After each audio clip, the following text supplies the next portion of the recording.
जिलास्तरीय 17 वर्षरू कम बालिका विभाग फुटबॉल प्रतियोगिता आज बरगढ़ जिला अंतर्गत गाइसिलेट ब्लॉक मिनी स्टाडियम ठारे जिलास्तरीय फुटबॉल प्रतियोगिता अनुष्ठित होईछि। एही प्रतियोगितारे जिलार समस्त ब्लॉक रु छात्र छात्री माने जोग देइछन्ति एवं प्रतियोगितारे जे माने विजयी हेबे से माने राज्यस्तरीय प्रतियोगितारे भाग नेबे। एही कार्यक्रम को जिला क्रीड़ा विभाग तथा गाइसिलेट नोडाल हाईस्कूल प्रधान शिक्षक श्रीजुक्त अनिल बेहेरा एवं रामकृष्ण बारिक, विनोद सेठ, श्रवण साहू, अनिता सेवश्री, नमिता और विश्वेश्वर प्रधान खेल को परिचालना करथिले। सर आम चैनल को आपको स्वागत करूँ सर। बहुत धन्यवाद। आप जो कार्यक्रम ये चली जो फुटबॉल चैंपियनशिप एवं कार्यक्रम विषय किसी मत दिखाते। ये तो बहुत भल कार्यक्रम चली district level football championship under 17 boys and girls ए मत अतिथि रूप से निमंत्रण कर ऑर्गेनाइज कर district school sports association Bargarh और ब्लॉक स्कूल स्पोर्ट्स एसोसिएशन गाइसिलेट। तो ये एसोसिएशन कर्मकर्ता मान को बहुत बहुत धन्यवाद। आ ये प्रोग्रामटा बहुत भल चली मत प्रथम बरियापाली को डाकी से 2 घंटा बीतई से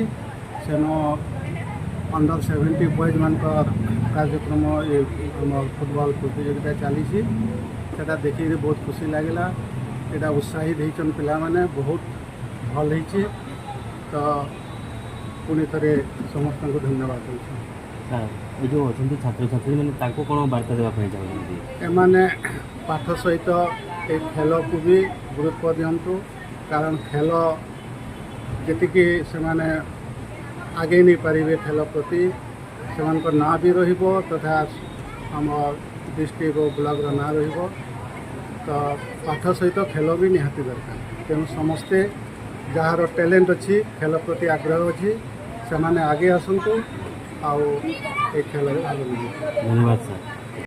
सर आपन परिचय देवे। सर मोर ना अनिल कुमार बेहरा हेडमास्टर गवर्नमेंट नोडाल गाइसिलेट। अधिकार ये द्वितीय दिन district level football championship 2024-25 Bargarh district जोटा कि आमर 3टी पड़िया होटा हूँ भेनु पड़िया गवर्नमेंट नोडाल गाइसिलेट मिनी स्टेडियम एवं अन्य 2टी पड़िया गोटे पीपीएचएस बरिया पुकापाणी पड़िया और गोटे लेवड़ी पड़िया बॉयज मानकर खेल हो। आम प्रथम धन्यवाद देवा district school sports association Bargarh एवं डिस्ट्रिक्ट एजुकेशन ऑफिस बरगढ़ जो मैंने कि ये गाइसिलेट ठारे आम डिस्ट्रिक्ट लेवल फुटबॉल चैंपियनशिप अनुष्ठित कर जहा हो काली यार ओपनिंग पूरा ग्रांड सक्सेस हो जो आमर एडीएम सर चौहान सर उपस्थित थे एवं आमर विभिन्न 12टी ब्लॉक रही छात्र छात्री मानक उत्साहित करते। तेणु ये जो मैच होती हूँ अंडर 17 बॉयज गर्ल्स जो आम 12टी ब्लॉक प्राय 380 जन छात्र छात्री अंशग्रहण कर जो बॉयज टीम रू जो मैंने विनर हे से विनर्स ट्रॉफी एवं जो मैंने हारे रनर्स ट्रॉफी दिया एमती भाव में जो मैंने डिस्ट्रिक्ट लेवल खेल में उन्नीत हे से आसंता सप्ताह अनुष्ठित होगा आम स्टेट लेवल फुटबॉल चैंपियनशिप भाग नेबे। धन्यवाद। Thank you sir. Bargarh Padampur Shyamlal Tangi report Odisha समस्या न्यूज।